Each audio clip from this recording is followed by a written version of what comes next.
you were touring with Greg Allman last year. Was it officially an Allman Brothers thing? There was an Allman Brothers reunion last year. I was not a part of it because of the Rolling Stones album and tour. The association with the Allman Brothers was from 72 to 76, and then in 1988 we had 2 concert reunions that I was involved in. 一番最後はね、prior to the reunion tour to be involved, and I told him I would very much like to, but because of the conflict, at the time that the Stones tour was questionable, but when it became apparent, then I had to let them know that I couldn't do it. And they obviously went ahead and got rid of me. 本当は誘われたThe Allman Brothers. Yes. How come? Why did you get prior to doing the Stones? Well, having been involved with the Stones since '82, I saw this as a priority. There's a couple of things. One, the death of Ian Stewart in 1985. It was a very big blow to all of us. However, it did change my role in the Stones, and I have a wider and broader role in the band now.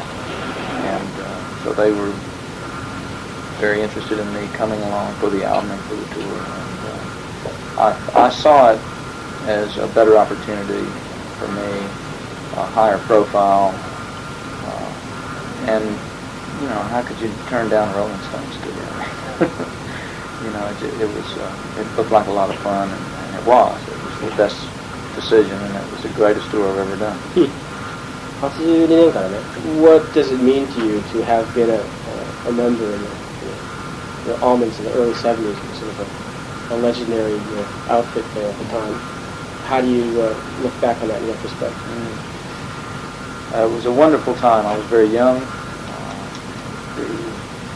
The way it came about was that the bands that I worked with prior to my association with the Allmans, which was Alex Taylor, James Taylor's elder brother, and Dr. John, both toured with the Allmans and opened up.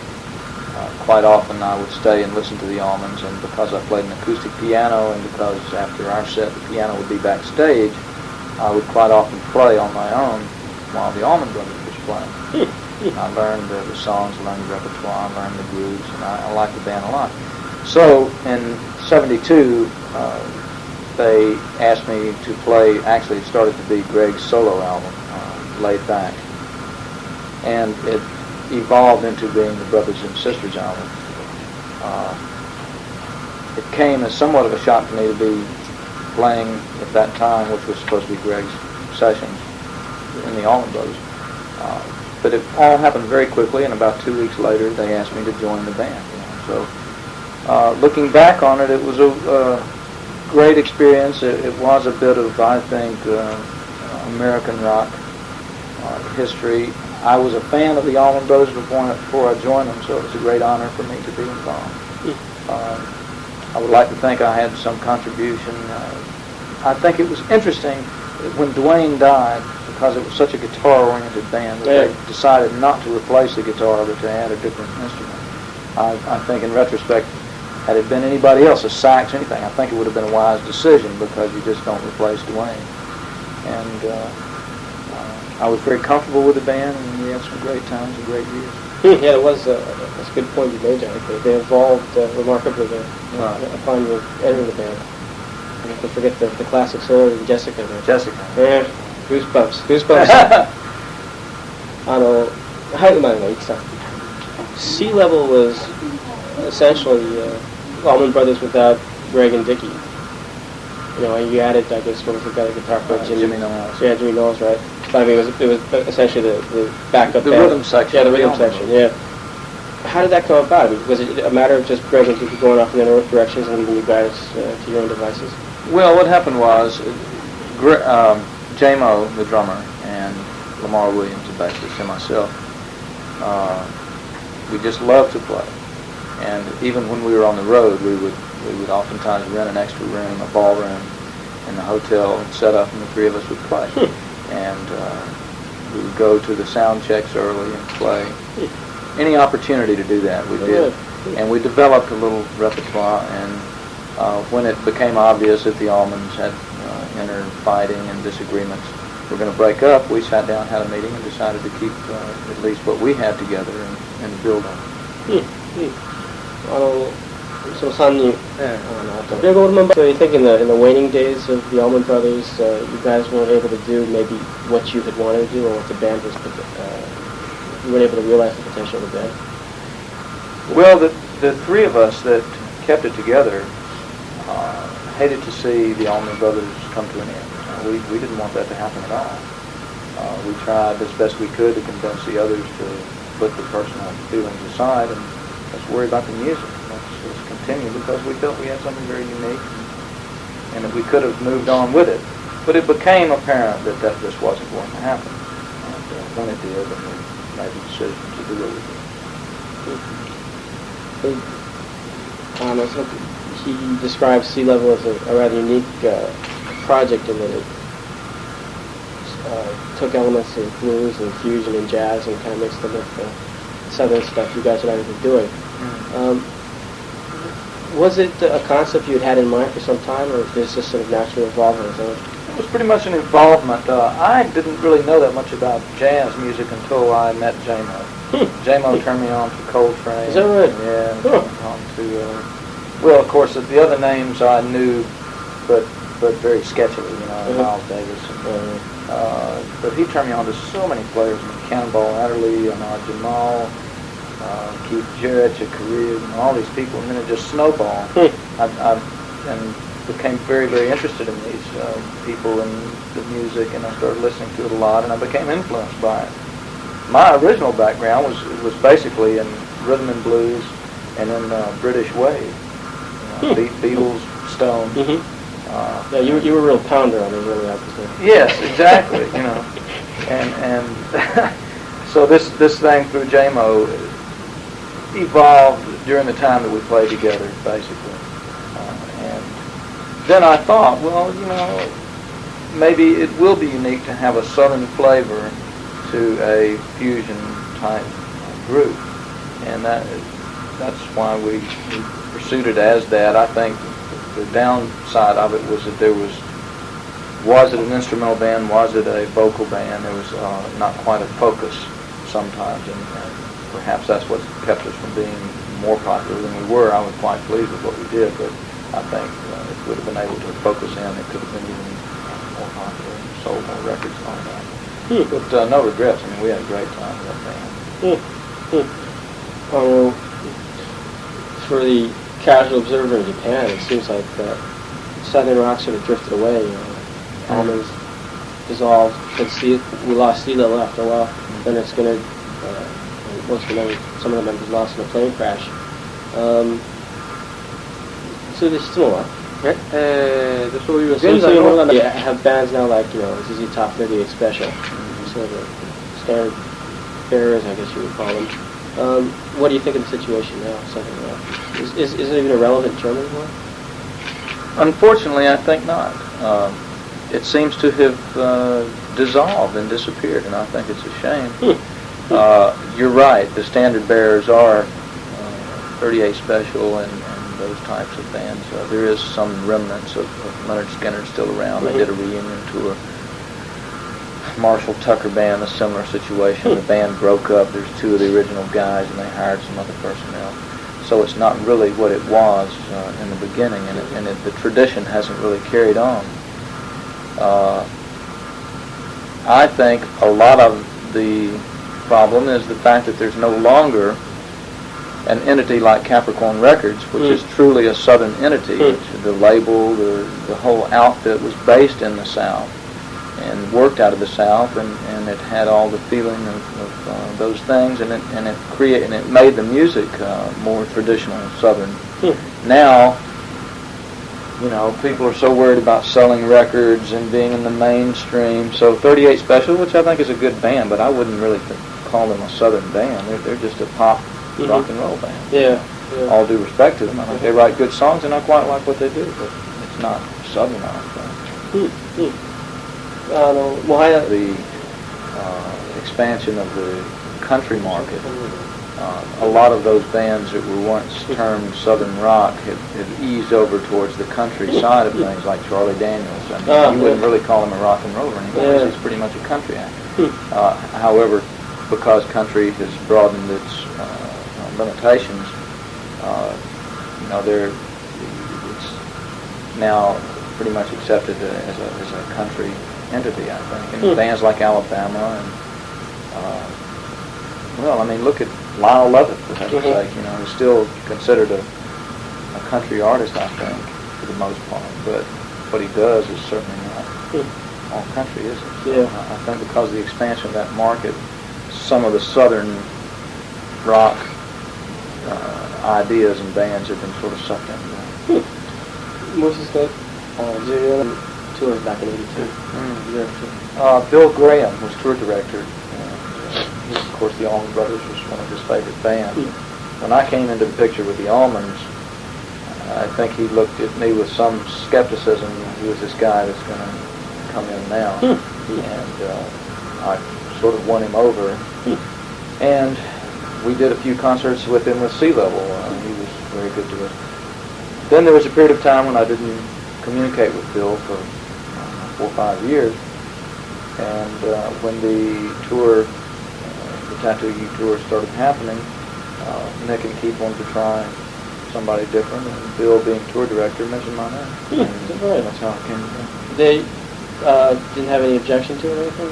They just said, oh, yeah, great, let's give it a try. Well, yes, that's the way it went. There was several people that came in to audition. Let me see if I can help you else. David Sanchez was in. I know he's the only one that comes to mind, but there was 2 or 3 others that came in. And they kept me there for a little bit longer than everybody else, and it just worked out with the European tour. Did Graham Stewart do that tour back in '82? We did. There was 2 keyboard players on the on the American portion. It was Ian Stewart and Ian McLagan. And then in Europe, they decided to use me, and it was Stu and myself.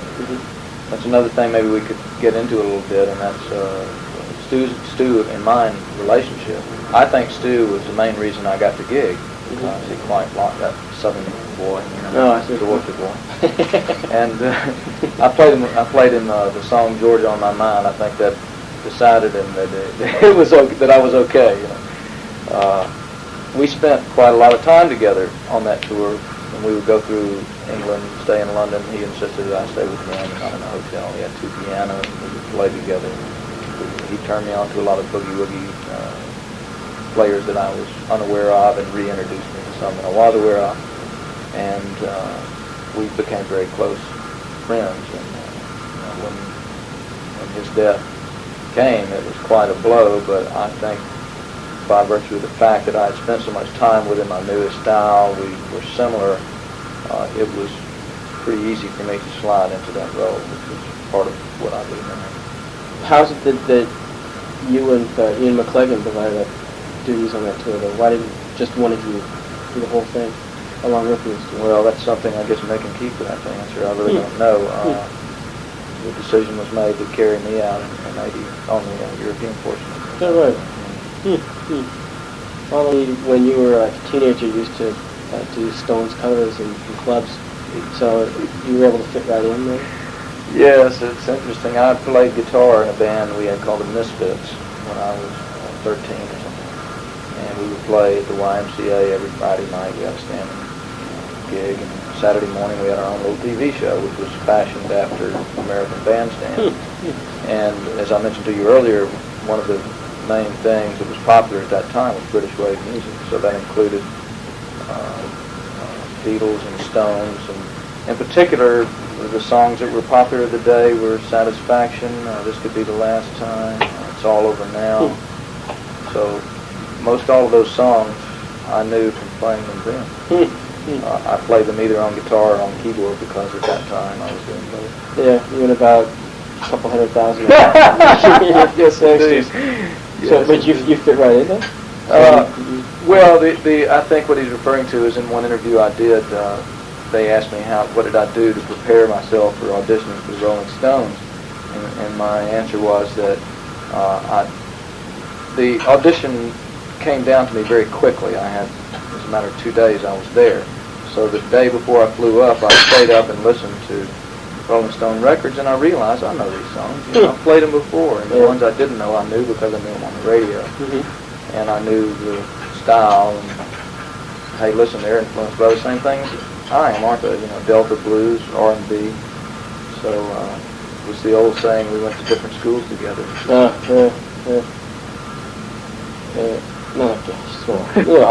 So you did various recording work with the Stones and also on Nick's solo project after that.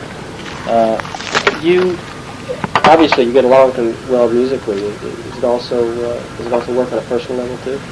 Yes, it's interesting to me how things evolved in that respect. When I first came in, I think maybe I was favored more by from Mick's point of view. But as time went on, I became closer to Keith. How can I say? Keith is a little more approachable than Mick. You know, Mick is a very congenial, friendly man, but he's also very businesslike.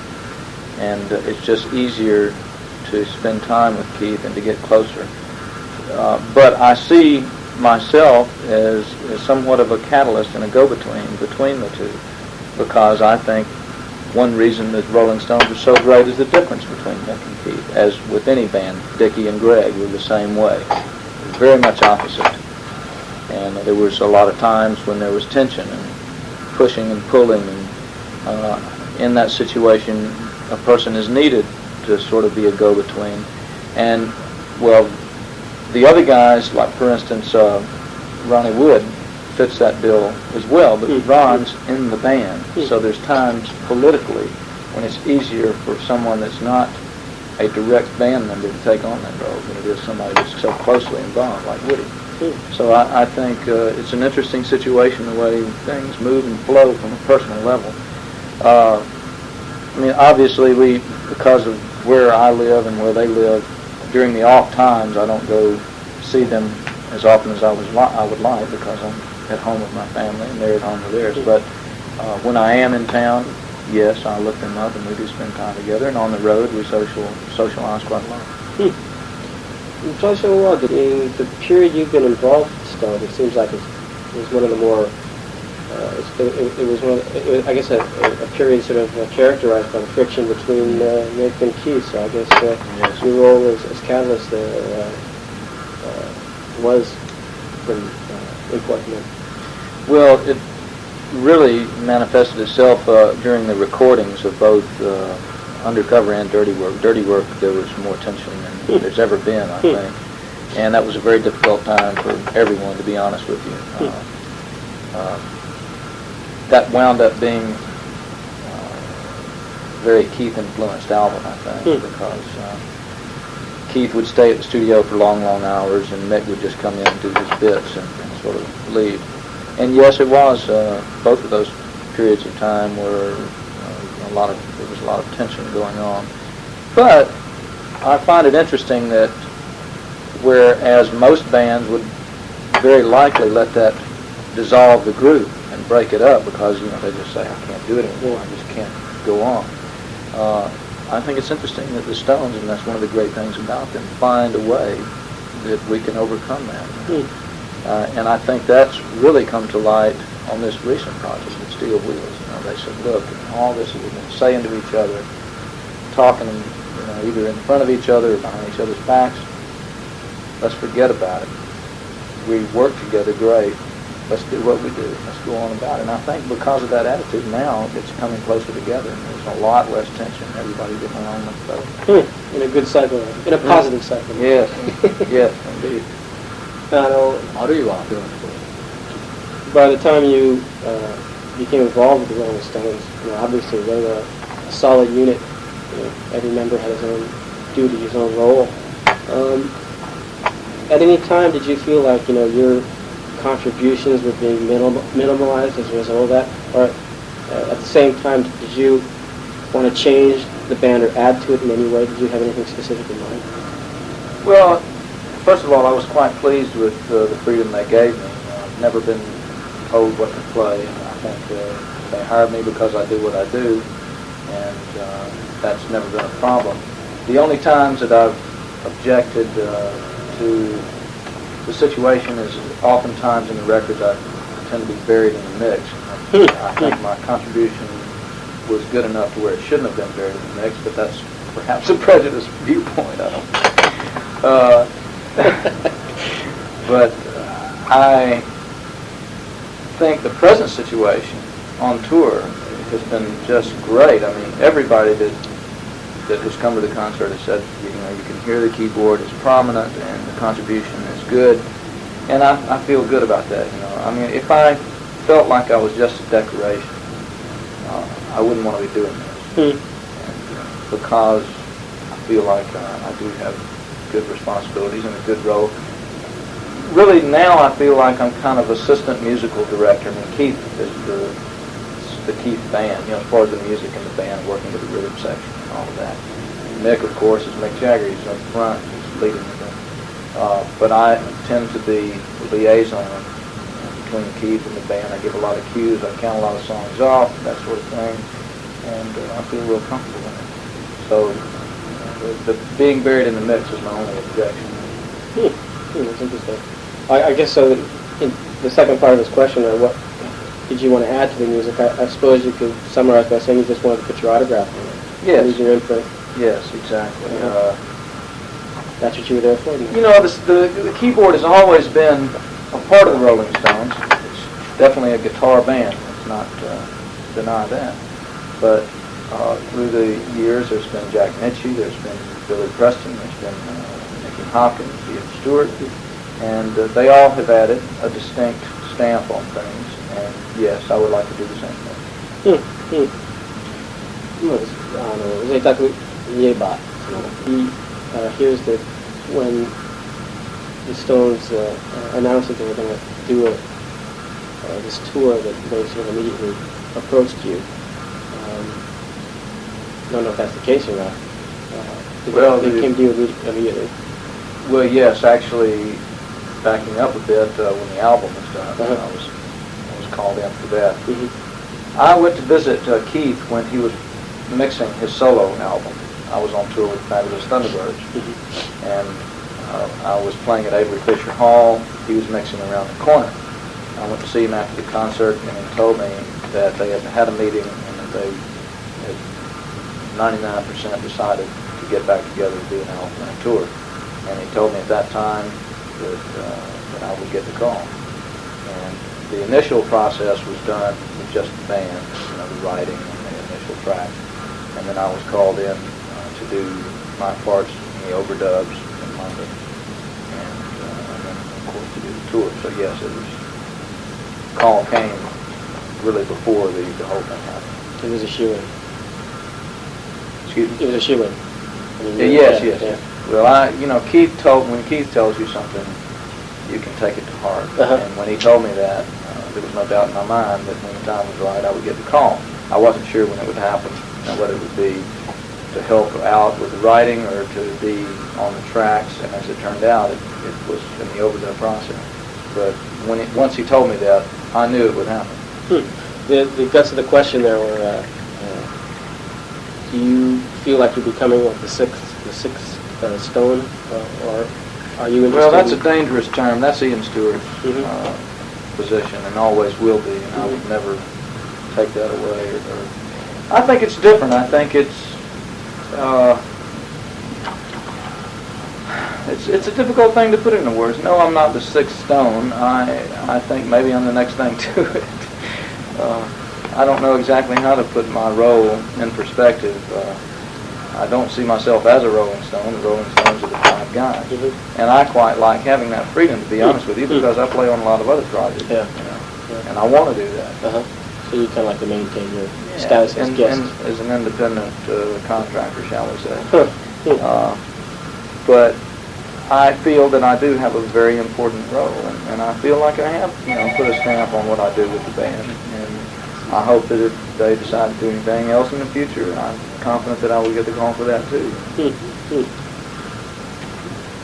Bill,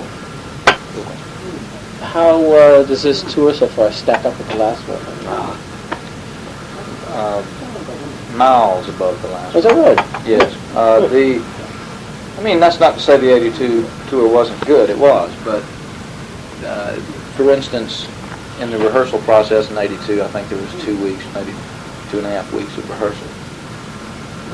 And the set, I don't think it ever varied from beginning to end. This time around, we had 2 months of rehearsal. We started out with a list of 75 songs, and it was a rather excruciating, difficult process to decide on the ones that would be played. But the scope of the set now is much broader than it was in '82. It covers more territory from the band's career.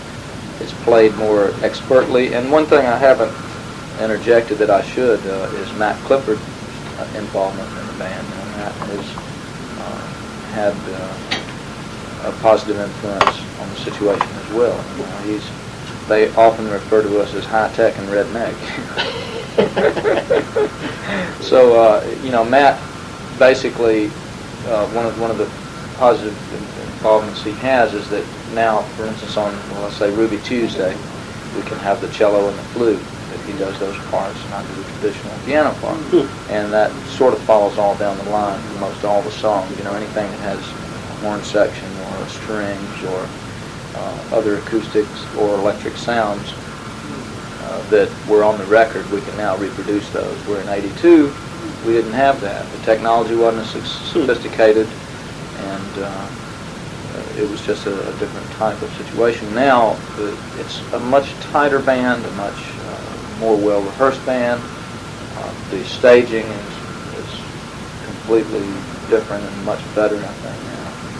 And I think overall, the attitude is stronger and more determined this time. I think the guys kind of said, look, if we're going to do this, it's got to be the best it's ever been, or it's not worth doing. And that attitude prevailed from beginning to the end of the tour. I was real pleased about that. It seemed like there was a lot of time up until this tour in Japan.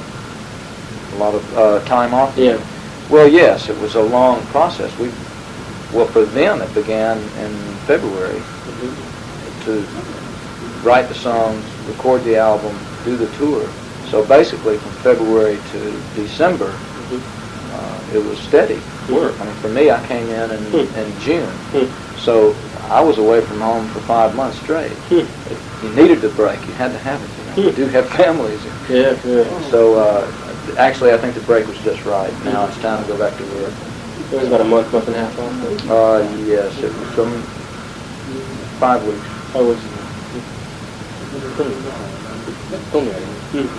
あと全然 think of Guns N' Roses and Leavell quite a bit younger than you. Yes, they are. Yeah, substantial. I mean, we're talking about these guys 10, 14 yeah, years younger. Yes, they are. Well, let's take them each individually. Guns N' Roses, quite honestly, don't blow my skirt up. They don't really do that much for me. They have an enormous popularity in the U.S. I don't know what it is here. Perhaps it's big here too. I have no objection to them. They don't really do that much for me. I did find that Axl Rose was surprisingly, as an individual, quite pleasant to work with. When we did the pay-per-view, and it was just Axl and Izzy sitting in with us on that Atlantic City day. They were very professional, and I thought they did a good job. But the band really doesn't do anything for me. Living Colour, I think, is interesting. It's a little bit frantic for my taste, but I think they are excellent musicians. And again, they have an enormous popularity in the States. And they conducted themselves extremely professionally. And they're wonderful people to be with and work with. They were great on the whole tour. They cooperated with us in every respect. We became very close friends on them. 80年代 hired gun for the last 10 years, so I guess pretty much all of the 80s. What about desires for a solo career or a permanent band? That doesn't cross your mind? Solo career, yes. To go on the road and spend 2 or 3 years developing my band, it doesn't appeal to me. I'm too old for that. But yes, I intend to do an album and albums. You know, I would ideally like to do maybe 1 album a year, do a short tour, and then continue to play with other people. I would like to gravitate towards production. I feel like I'm good in that role as a coordinator, a catalyst. And I've done some of that, and I'd like to do more of it. But I very much enjoy playing on these records with other people. I just recently played with John Hyatt on his record. And last year I did Dave Edmunds, I did Dion, a band from Atlanta called the Black Crows, a band from Canada called Grapes of Wrath, a guy named Joe Henry. And you see that the reason I like that is because it keeps you versatile. You know, you never get bored doing the same set, the same songs with one band. Fabulous Thunderbirds I worked with recently. So I would never want to lose that. I quite like dancing around from here to there. And, you meet so many different people, and you can use this influence on that situation and hopefully create something new. Just finally, the Kuwata Orchestra. I'll be, I guess, taking part in the sessions here with the Kuwata in Japan. Well, I think, as I understand it, presently Kuwata is rehearsing for a tour with Southern All-Stars. I have been told that he would like to meet me, and I would very much like to meet him. How much time we have to spend together and what might happen is sort of up in the air. As I understand it, he's concentrating on his rehearsals right now, so I don't know that we'll have much time to interact as musicians. But I would like to think that at some point we will kind of started this relationship with Amuse America and this band called The Privates that we're discussing producing, which I think would be good. I did see a video that Kuwata did with Hall & Oates, so I'm very interested to start a relationship. But that's the only exposure you've had to his music, that video? Yes. I haven't heard the album. Norio Yamamoto, who works for Amuse America, gave me the Privates records, but I haven't gotten close. What did you think of the video you saw? Well, I thought it was very good, yes. It didn't give me a complete feel of what I think he might be capable of doing. It was just such a small taste. I want to hear more. It was enough to make me want to hear more, let's put it that way. How could we possibly have a band called the Southern All-Stars and that's not that? I can't believe it. Blew my mind. And what even further was interesting was the Privates album, which was recorded in Bogalusa, Louisiana, and had gospel choirs and slide guitars all over. Right? Yeah. And, I just did an interview with Keyboard Magazine before this interview, and Gakko, the keyboard player with the Privates, it was kind of a round table discussion, and we have similar influences. You know, Professor Longhair, a lot of blues piano players, and it's surprising to me that a Japanese band would have those type of influences somehow. So I thought it's very interesting and opens up a whole new world for me. When you hear them perform that kind of music, though, it doesn't strike you as odd at all? It sounds pretty natural? Well, I think the approach that they have is rather authentic. You know, they've done their homework. It's obvious that they have listened to those records, and, you know, I think it's a young band, right? So that band in particular, they have a little maturing to do, I think. But they have it, you know, you can hear it. It's just a little green. Listen, just noting that Kuwata called that band the Southern All-Stars because they had originally been attracted by Southern rock. I